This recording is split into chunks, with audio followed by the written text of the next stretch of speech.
Hi everyone, I'm Kayla, the intern at Princeton Integrative Health, and today I'm joined by Dr. Vinny as part of our What If series. And today we'll be answering the question, what if the key to healing was found through functional medicine testing? So both conventional and functional medicine doctors rely on labs to better understand what's going on in their patients' bodies.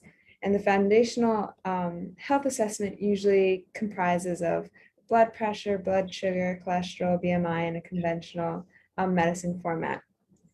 A conventional medicine format, but functional medicine aims to dig deeper, and that's why we work with other labs to get a better understanding of what's going on with root cause issues. So, Dr. Vinny, thank you for joining us today. My first question is, what type of labs do you use, and how many labs do you find are required when you meet with a patient? So, obviously that depends on each patient, but usually I would say that, it might vary from on the low end, maybe 2 tests, might do some blood work and a stool test on them, for example. But other people might need much more testing than that. Again, depending on circumstances, they might need hormone testing, Lyme testing, tick-borne disease testing, organic acid tests. Just depends. So unusual to get more than 4 tests done at one time, but can for some people you might creep up there a little bit, 5 tests, for example. There are several tests that I hadn't heard of prior to coming to Princeton Integrative Health, and I was wondering if you can go into them a little bit more. For example, one of them that you mentioned, the organic acids test, the OAT test, what does that do? What's the aim of that?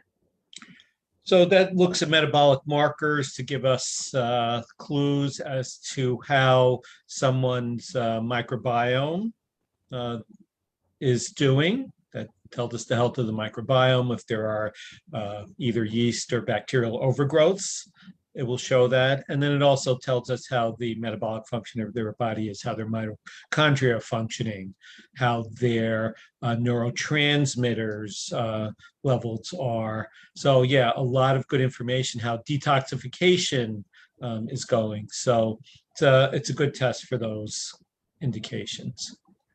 Another popular one that I've heard of a lot is the Dutch test. Can you talk a little bit about that one? Sure, I just mentioned that. Yeah, the organic acid test is a urine test. The Dutch test is also a urine test. And that Dutch stands for Dried Urine Test for Comprehensive Hormones. So it's a test that looks at all the reproductive hormones, the estrogen, progesterone, testosterone, along with some other hormones like DHEA, gives us a circadian cortisol, so we can see how people's levels are. Most people know that cortisol is a stress level. It's really necessary for life, but we can see how that is being produced by the body throughout the day, see if the body is stressed and we have high levels, or has reached the point of exhaustion, the levels can be low. So does all of that. And there are actually a few organic acid tests that look at detoxification on there also. So it's really, really a great test. One of the tests that actually looks at how well methylation is functioning in the body in terms of like estrogen. So that's an important test for women especially, to see how that system is functioning. Yeah, oftentimes I think blood tests look at the levels of the hormones. Meanwhile, with the Dutch test, it looks at the circadian rhythm, like you mentioned, also how they're converted and used and detoxified by our bodies. So that's another interesting one. Also, PIH uses the GI map, which detects pathogens and worms, inflammation, malabsorption. But when you do a blood test, what do you look at that might differ from what conventional medicine doctors generally account for? Yeah. So what I do is I use the Cleveland Heart Labs, which is the most advanced heart lab in the country. There's maybe a few others that are kind of in that caliber, Boston Heart. Having trouble thinking of any others actually. And yeah, so we're looking at markers that tell us about, the heart health, vascular health, novel inflammatory markers. In conventional medicine, it's usually just get a CRP, a C-reactive protein that tells about general overall body inflammation.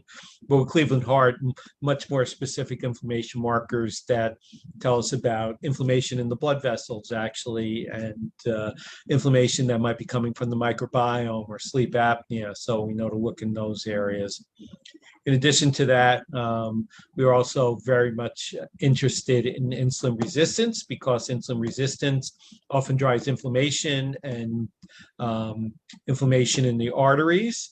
So we're very, there are great markers from the Cleveland Heart there also. And we can test all the routine stuff there, the comprehensive metabolic panels, and we test hormones there. So it gives a good broad range, but a much higher range. And the other unique thing about Cleveland Heart is that you can get genetic markers at a very reasonable price, and many times even covered by insurance. And that gives us, even more insight as to what somebody's vascular risk might be. Right. And what does the pricing look like for these tests, like a range? I would say, Cleveland Heart, if you have insurance, that's covered by insurance. So that just depends on your insurance coverage. If it fully covers blood work, then it probably fully cover the Cleveland Heart. For the stool tests and organic acid tests, I mean, those are tests that are ranging from $200, $250 up to, usually about maybe $400 on the top end. So, certainly not inexpensive, but also not, super expensive. Again, I think people should think of this as an investment in their health, and they're getting information that they cannot get otherwise and can make a true impact on their health. And there's a lot of, I don't want to say controversy, but there's so many labs to choose from, and everybody kind of seems to have a preference. So I was wondering, how did you choose these laboratories in particular as ones that you trust for your patients? Yeah, by getting experience with the wide range of laboratories. We weeded out ones that were not quite as reliable and ended up with this group of labs. And not only are they reliable, but these are the ones that have the highest customer service. So that's very important to us. So you order labs for these patients and they come back with it. What's the process from there on out? Do you meet with them to discuss it? How does that look like? Yeah, we usually have at least an hour visit after their labs to discuss the ramifications for them, give them that opportunity to ask all the questions that they want to ask. At the end, I always try to make sure, I always ask at the very end, do you have any more questions? And I don't let somebody walk out the door until they tell me no. So.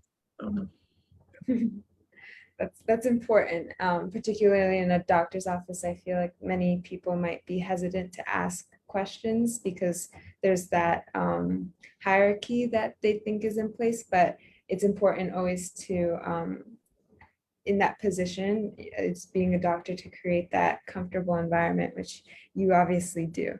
Yeah. Yes, many patients are they apologize when they ask me questions. I'm like, you don't have to apologize here. You're meant to come in here and ask your questions, and we can discuss and educate and talk about things, because if people don't ask me questions, I don't really know what they're thinking. Right. And if they don't ask me questions, then I start asking them questions, so they will tell me what they are thinking. That's good. Yeah, I think it's so important to ask questions and create that kind of dynamic with your doctor, in particular because medical literacy is so important, because if you don't know what's going on in your own body or even how to express what you're feeling, then I think the route to feeling better and healing is kind of hindered in some ways. Mm-hmm. Yep. So I might take you back into medical school with this, but I'd like to go over maybe 2 case studies and you tell me kind of which labs you would likely recommend for a patient displaying these symptoms. Sure. So my first case study is patient A comes in complaining about slow digestion, bloating, brain fog. They've also had issues losing weight that they would like to lose, even though they don't eat that much. Maybe there's some slow metabolism involved there. So what tests would you consider ordering for a patient like patient A? Yeah. So because of the slow digestion, the bloating, certainly would order a stool test. The one we most currently use is Vibrant Gut Zoomer. Um, Looking at has a lot of inflammatory markers, gives some markers for small intestinal bacterial overgrowth. Looks at all the pathogens that could potentially be in the stool.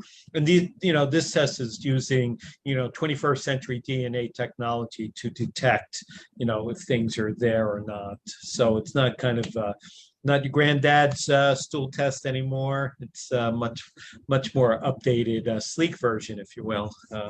So that's one test I would use. And then the other one would be with the brain fog and all of that, I would be, wanting to check blood work, looking at the thyroid, looking at insulin resistance, and looking at the inflammatory markers. So that would be probably my starting point for that person for sure. Mhm. I feel like these are issues that I hear a lot of patients coming into the office with. So definitely interesting to hear what labs you would order for them. So my second case study is patient B comes to Princeton Integrative Health with an irregular period.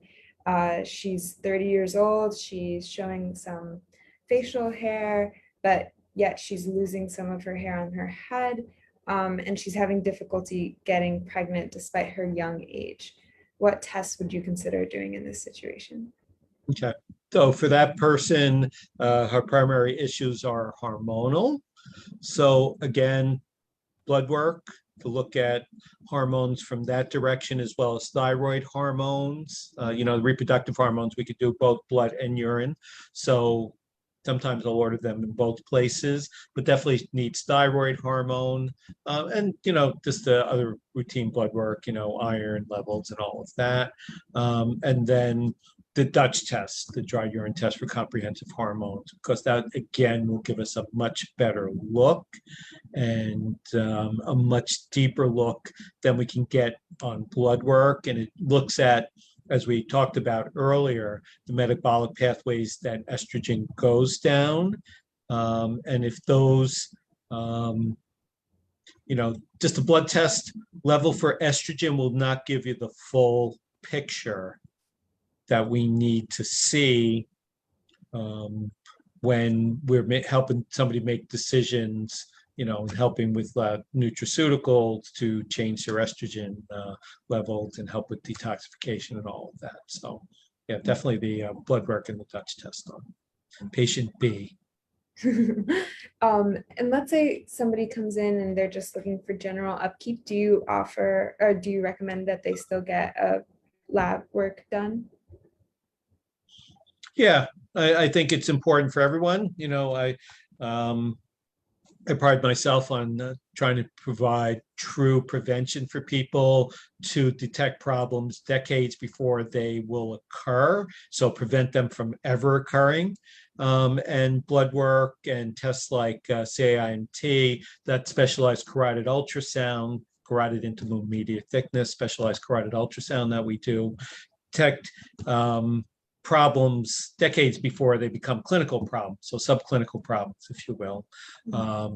So we recommend that for everybody. I think that's a great idea, especially, if people have any kind of family history, any kind of risk factors. But sometimes we have risk factors we don't know about. I call them the hidden risk factors, and we can also help find those. And I'd like to leave off with one of the most interesting labs that I think we have, which is the Grail test. And I was wondering if you could talk a little bit about that blood work and what it does. Oh, the test looking for the cancer cells. Yeah. It's a test looking for the cancer cells in people's bodies. Yeah, but it's just in a blood test, which is incredible. And it looks at methylation patterns, correct? And things. Yeah. Yeah. Over 50 different types of cancers. Yeah. We offer that here as well. Yeah. Yeah. Pretty amazing test. It is for sure. So in general, how would you say that lab tests have helped you as a functional medicine practitioner? Yeah, it gives me many different ways of looking at a problem and solving problems that sometimes people, you know, go to see 8 different specialists for, and each specialist is looking at one particular area of the body. And sometimes it's many different areas of the body that are systemically causing issues. And to unravel that, you have to have a holistic view of the person and get these more in-depth testing than you can get from conventional tests. When I was a conventional doctor, there were certain patients, I knew there was something wrong with them, but I just didn't have the tools or the knowledge um, to do the specialized testing. Mhm. But now, after being in this space for 5 years now, studying at the Institute of Functional Medicine and the American Academy of Anti-Aging Medicine, and many other different conferences, you build up your skill set, you build up the tools that you can bring to this. So, and testing is very important. Yeah. Right, right. Thank you so much for sharing all your knowledge, and I hope that viewers can understand better on how functional medicine can assist and aid them in their healing process. So thank you everybody for joining the What If the Key to Health was found through functional medicine testing. Thank you and have a great day. Bye. Bye, Kayla. Thank you.